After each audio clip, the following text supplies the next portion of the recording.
just confirming arrangements for today. A few caregivers coming into the office as well.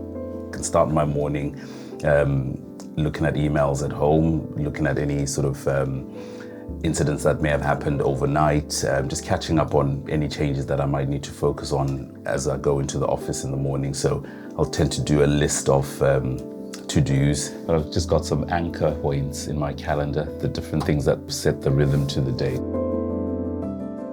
Our Trello board is a discussion that we'll have when we get into the office.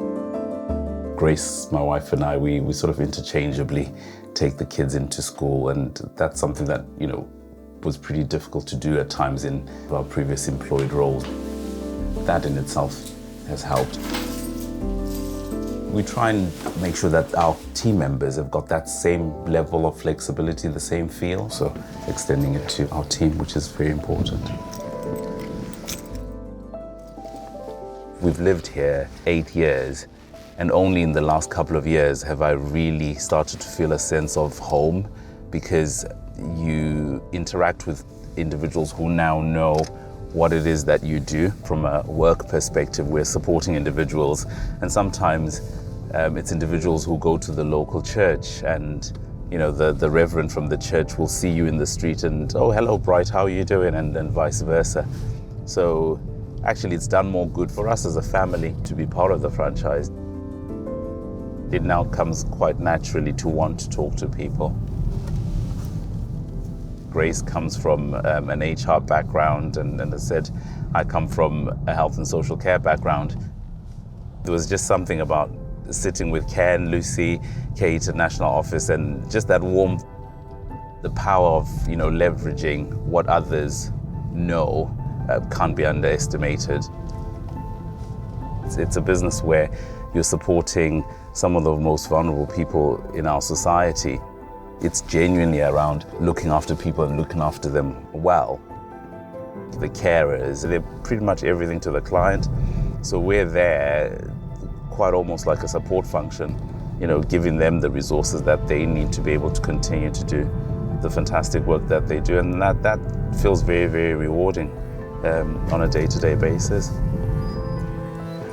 You've got to want to interact with people as well. Hello, Tracy. How are you doing?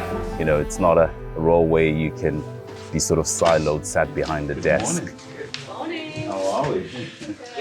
Good. Good. How's the morning been?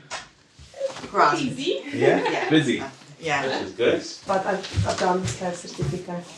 Oh, that's awesome. Yes. I think there might be a few more care certificates that I need to do. I think yours is included as well, isn't it? Well done. That's brilliant. I know we were going to have our morning meeting, weren't we? Shall we go through clients first?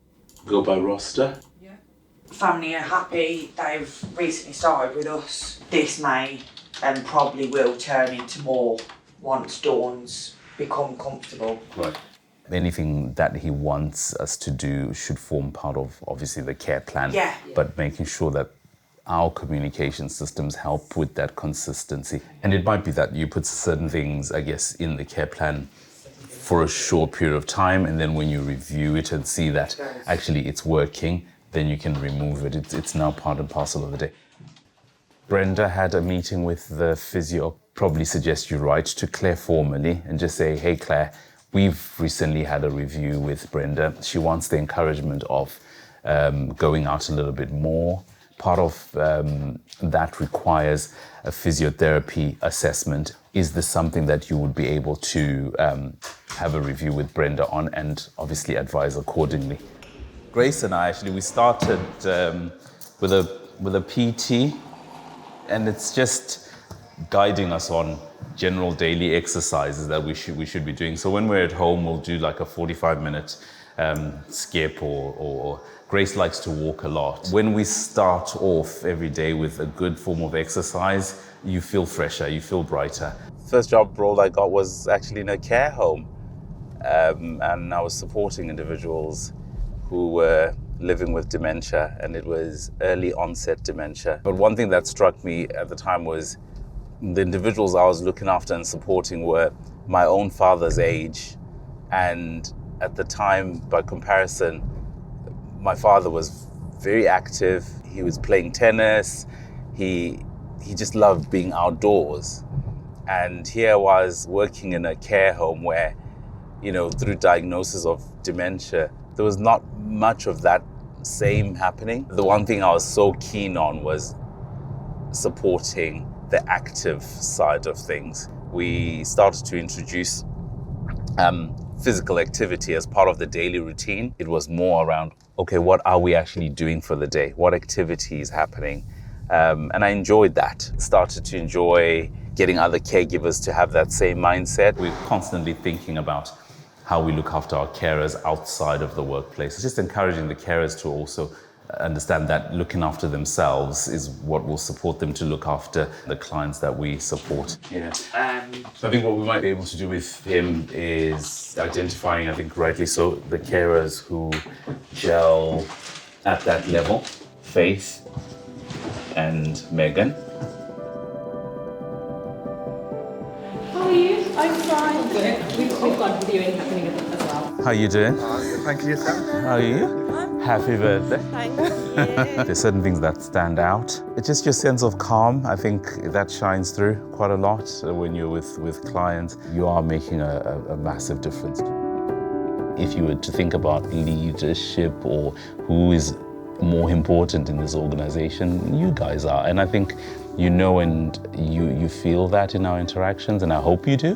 Why is it that the client you see has gone next door and said, hey, if you want care, go to Right at Home? It's because of the care you're giving. So there's a little something for you. It's certification for your 1 year. Okay, lovely smiles.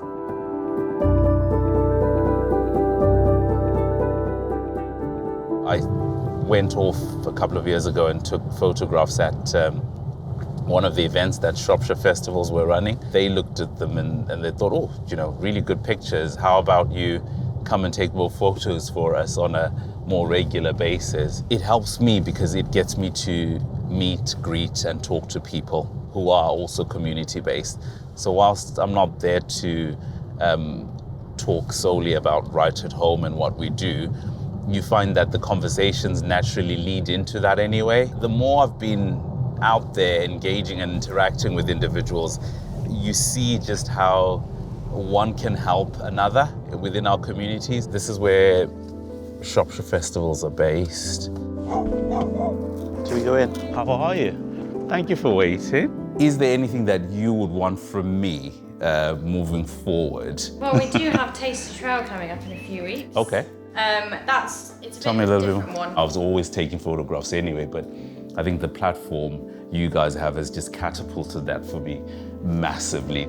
Your photos of people at our events all smiling, all happy, Yeah. really sells our event Yeah. as well. Yeah. So that relationship works both That's ways, brilliant. and we couldn't do a lot, or I couldn't do a lot of what I do without the photos Yeah. that use it high. No, I appreciate that. Yeah. Guys, thank you so much. No worries. Enjoy the rest of the afternoon. For me, the turning point was seeing the difference that we were able to make as a team every single day. We were genuinely making people happy, making people smile. Individuals who would otherwise have been sat in a communal lounge at the edges of the wall doing nothing but watching TV. It's a lovely place, the Day Centre. They do some really fantastic work.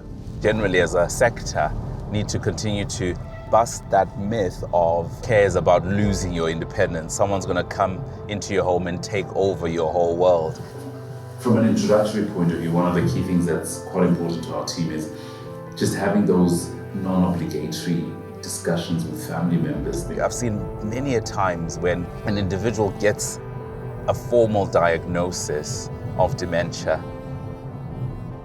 Dementia is mentioned and a family member feels, I've got to take everything away now. And that can absolutely be frightening for somebody living with dementia. We can have this in, come and discuss and understand what his needs are, what his preferences are. These can still hold a really good conversation.